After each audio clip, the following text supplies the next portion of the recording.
So you have two new films coming out for 2012 that I know about. Can you tell me a little bit about those? Sure. Good Deeds. Tyler Perry, myself, Gabrielle Union, Tandy Newton, Felicia Rashad, Rebecca Romaine, Eddie Cibrian, Jamie Kennedy. I play Tyler's brother. We are the Deeds brothers. Felicia Rashad's our mom. We are a wealthy mogul, real estate mogul family based in the South. Or no, actually, it's based in Northern California, excuse me. And we're going through some corporate restructuring after our father has passed, jockeying for who's going to take the reins. And at the onset of the movie, Tyler is set to get married to Gabrielle Union's character. And then we both meet Tandy's character. We're introduced to Tandy's character at the onset, and a lot of twists and turns ensue. Okay. And the other? The Cabin in the Woods is a huge cast. Chris Hemsworth, everybody knows him as Thor from the Avengers and the Thor movie. Myself, Jesse L. Williams from Grey's Anatomy. Richard Jenkins, multi-time Oscar and Golden Globe nominee. Bradley Whitford, Emmy and Golden Globe nominee, and a host of others. It's produced and written by Joss Whedon, who is the director and writer and producer of the Avengers movie, which comes out right after it, which Chris is also in. It's a big, huge $30 million horror, sci-fi, comedy extravaganza. Tom Cruise is the executive producer, so there's been a lot of quality people. Drew Goddard is the director. He made a big movie called Cloverfield a few years ago. A lot of quality people, and I've never done anything like it, nothing in the horror or sci-fi genre. And, on set, it all looked real. I can't wait to see what the movie looks like. Oh, wow. Okay. I mean, to us, it looked through all the stuff. I don't want to ruin anything, but, I mean, it's so realistic, it freaks you out. Like, they had hazmat teams cleaning blood out of the places where we were shooting because they were so detail-oriented. Like I said, just from touching it, it felt real. From seeing it, all the stuff on set felt real. So I can't wait to see what the movie looks like. It should be great. Okay. Yeah, and when is that one released? Good Deeds is February 24th. Cabin in the Woods is April 13th, Friday the 13th. Okay, do you have any other projects that you're going to be getting into for 2012?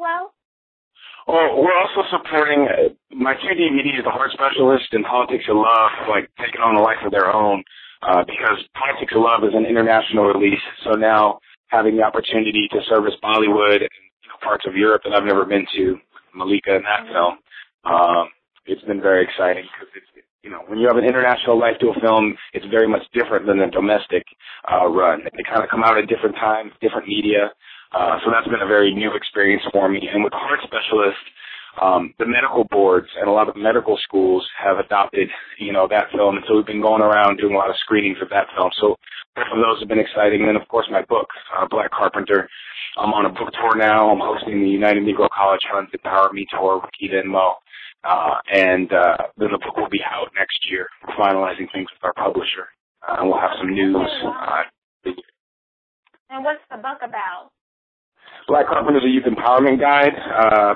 Gives kids the tools to create their own successes in life and realize there's no such thing as luck. Luck is when a prepared person recognizes and takes advantage of opportunities. So we're just trying to help these kids get prepared so if they can stay ready, they don't have to get ready, and they won't miss these opportunities that life puts in front of them. Okay, sounds good. Now, I did see that you have a production company, Media 3 Films.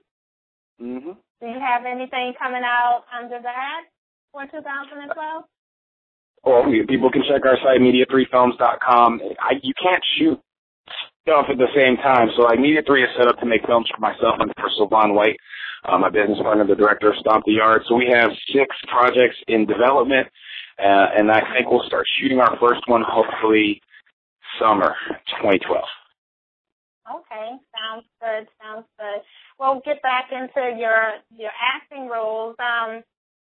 You said that the sci-fi was something new that you actually tapped into. Did you find that challenging, or it was pretty easy to get into that?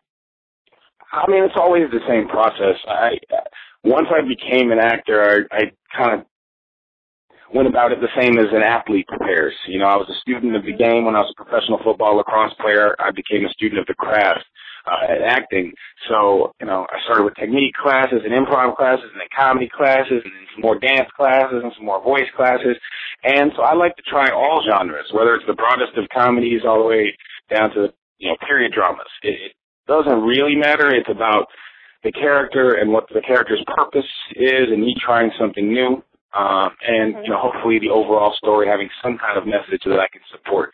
You know, those are usually what I look for, the criteria, you know, trying something new, working with people that I'm a fan of, or, you know, challenging myself. So, you know, the sci-fi genre fulfilled two of those in that I'm a huge Joss Whedon fan. I'm a huge Richard Jenkins and Bradley Whitford fan. There's some other people I can't mention in the movie who I'm a huge fan of. They're surprises, haven't been released to the media. And, you know, you want to be the best, you have to work with the best. And, you know, try new genres. I found that what Joss does is a very different genre. He has his own genre. You don't usually get, like, the grossest gore, the scariest horror with drama and comedy and action all in one with huge, you know, movie stars all over the place. You don't usually get all of that in one picture, and that's what Joss Whedon, Tom Cruise, and Drew Goddard have given us. So, you know, when they sent me the script and I read it and the song was attached, I said, sign me up, and I was blessed enough to be a part. Okay, great. And out of all of the roles that you and characters that you played, do you have a favorite? Not yet. I mean, I set out to make sure that my career was, you know, for the rest of my life. I wanted to create a career. I look at it as a marathon, not a sprint. So I started out turning down and moving away from any roles that were like me, you know, that were, I didn't want to play athletes. I didn't want to play, you know, tough guys. I didn't want to play any of that stuff. So I started on the other side and tried to work my way back so that I could build a foundation to stand up on top of for each new role. You know, keep challenging myself and pushing myself, but do it gradually and then pick up speed. So, you know, I love all the projects I've done for different reasons, but as far as just one role, it's just my role yet. You know, I wouldn't say that I've had that role yet. I respect and love a lot of different roles for a lot of different reasons, like Sly and Stomp the Yard. You know, I was really passionate about playing that particular role. They originally offered me a different role in the movie, and, you know, I said, no, I think the message is in Sly. You know, if in the first scene of the movie, Columbus's character sits down and stomps at this guy, but then at the end of the movie, if he wants to be like this guy or be a brother to this guy, that is the whole story, changing that young man's mind, and hopefully the audience will move with him. And, you know, so that's why I wanted to be Sly, or Family Stone with Patrick. You know, I come from a family, I have 5 younger sisters, so I'm from New England. So the Stones are very much like the Whites. You know, their Christmas looked a lot like our Christmas. And for Patrick and Dad to have the most normal relationship in the family, but for Patrick to stand out only because he's black was very important to me. You know, if there's no other reason for a person to stand out other than their skin color, it exposes a lot of things when people get to watch the movie. They feel a certain way and they don't even know why. You know, they can't identify it. He's not the outcast. It's the mentality that's the outcast. And, you know, so I approach projects, or I take projects or roles for those kind of reasons. And so, you know, there's different reasons for every movie, but those two jump out at me. Okay, sounds good.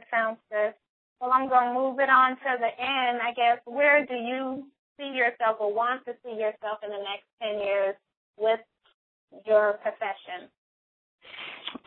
You know, Solana and I started out 10 years ago saying we wanted to be where we are now 10 years from then. And, you know, 10 years from now, we still want to be doing what we're doing now, growing, expanding, and challenging ourselves. We started out making twat, you know, back in the day for $500,000, you know. It went on to make lots of money. It's you know, playing every day on cable right now.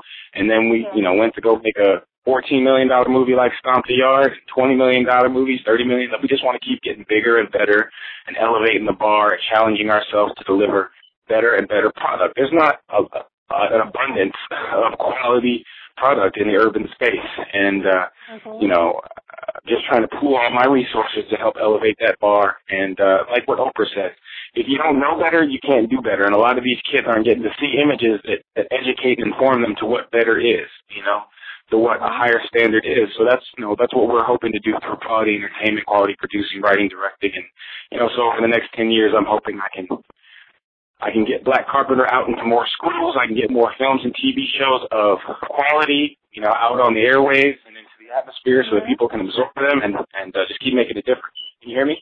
Huh? Yeah, I can hear you. Okay. Yeah, so that's, in 10 years, I hope I'm just still doing what I'm doing and still happy. Okay, great. Well, I really appreciate your time, you taking time out to speak with me. I know you're probably tired and got some other things that you need to do, but I really appreciate it, and I thank you so much. Thank you very much. Appreciate it.